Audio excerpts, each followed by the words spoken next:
बच्चों कैसे आप लोग, पीछे स्क्रीन पे आपके सामने एक क्वेश्चन आपको दिख रहा होगा। अब एग्ज़ाम आने वाला है, तो चाहे वो नीट हो चाहे मेंस के लिए आप दोबारा अटेम्प्ट करने वाले हैं, दोनों एग्ज़ाम आने वाला है और इनऑर्गेनिक केमिस्ट्री काफ़ी क्रूशियल रोल प्ले करता है। तो प्यारे बच्चों देखिए, कहता है which of the following is are correct regarding polyhalides. इनमें से कौन से ऑप्शन पॉलीहैलाइड के रिगार्डिंग क्या है, करेक्ट है।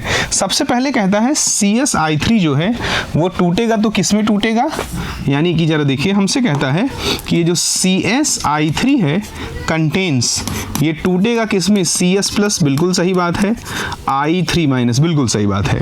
ये क्योंकि ये पॉलीहैलाइड बनाते हैं। इसकी शक्ल कैसी होती है, इंपॉर्टेंट क्वेश्चन है, लीनियर होती है। देखो I माइनस की जब शक्ल बनाओगे तो I ऐसे कर दोगे।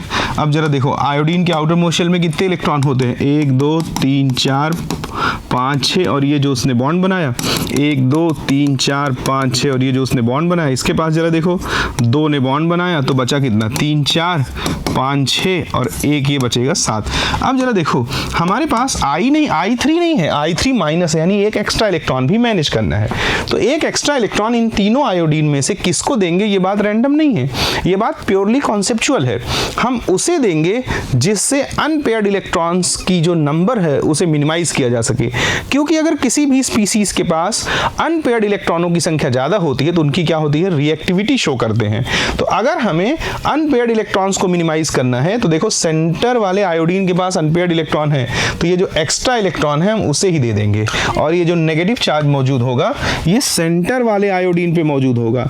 अब अगर आप इसको या इसको देते हैं तो आप इसके पास तो अनपेयर्ड इलेक्ट्रॉन ऑलरेडी ये वाला था ही, इसके भी पास आप अनपेयर्ड इलेक्ट्रॉन पैदा कर देंगे, यानी दो आयोडीन के पास क्या मौजूद रहेगा, अनपेयर्ड इलेक्ट्रॉन। तो बी केयरफुल, आपको जो इलेक्ट्रॉन देना है वो सेंटर वाले हैलोजन को देना है, जिससे नंबर ऑफ अनपेयर्ड इलेक्ट्रॉन्स को फिनिश किया जा सके, समाप्त किया जा सके, खत्म किया जा सके। प्यारे बच्चों, इसका जो हाइब्रिडाइजेशन है जरा देखो, sigma bond plus lone pair यानी कि 5 1 + 3 + 1 sp3d होता है, बावजूद उसके इसका जो शेप होता है वो कैसा रहेगा, आपको लीनियर मिलेगा। प्यारे बच्चों ये लीनियर होता है और हाइब्रिडाइजेशन इतना होता है, ये एक्स्ट्रा जानकारी मैंने आपको दे दी। अब जरा देखिए आगे कहता है on heating CSI3 it gives CSI and I2। ये भी बात बिल्कुल करेक्ट है और मेमोरी बेस्ड रिस्पॉन्स है, इसमें कुछ समझने जैसा है नहीं। जैसे आप जानते हैं कि PCl5 को हीट करने से PCl3 PCl3 और Cl2 बनता है।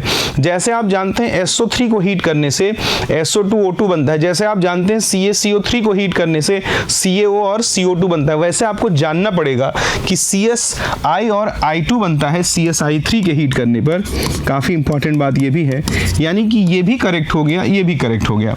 तीसरा ऑप्शन देखिए क्या कहता है, कहता है ऑन हीटिंग CSICl2- यानी इस पर प्लस और इस पर होल पे minus, it gives CsCl and ICl। ये भी आपको ध्यान रखना पड़ेगा, ये भी बिल्कुल करेक्ट बात है। और F3- डज नॉट एग्जिस्ट, ये भी बिल्कुल सच बात है। इसको मैं थोड़ा कन्विंस करके दिखा देता हूं आपको। प्यारे बच्चों अगर कहीं F3- है तो जरा देखो, सबसे पहले फ्लोरीन का जो एटॉमिक नंबर होता है 9 होता है, electronic configuration 1s2 2s2 2p और 2 2 4 और 2p 5 हो जाएगा, 5 4 9। ऑर्बिटल डायग्राम बनाओगे तो this one is 2s2 and this one is 2p 5 1 2 3 4 5। एक अनपेयर्ड इलेक्ट्रॉन मौजूद है, उसके पास एम्प्टी ऑर्बिटल मौजूद नहीं है, एम्प्टी ऑर्बिटल नहीं है। अगर मान लीजिए आप F3 का आप बनाते हैं स्ट्रक्चर तो कुछ इस तरह से बनेगा भाई, 1 2 3 4, जैसे पीछे आपने I3- का बनाया था, 1 2 3 4 5 6, 1 2 3 4 5 6 और इसमें 7, और वो एक्स्ट्रा वाला जो नेगेटिव चार्ज होगा 8, और इसके पास आप नेगेटिव चार्ज दे दोगे।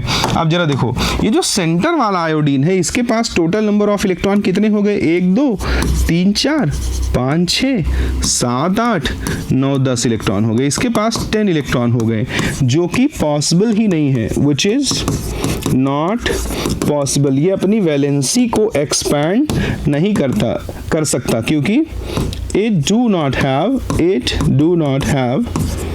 empty orbital, क्योंकि इसके पास empty orbital नहीं मौजूद है।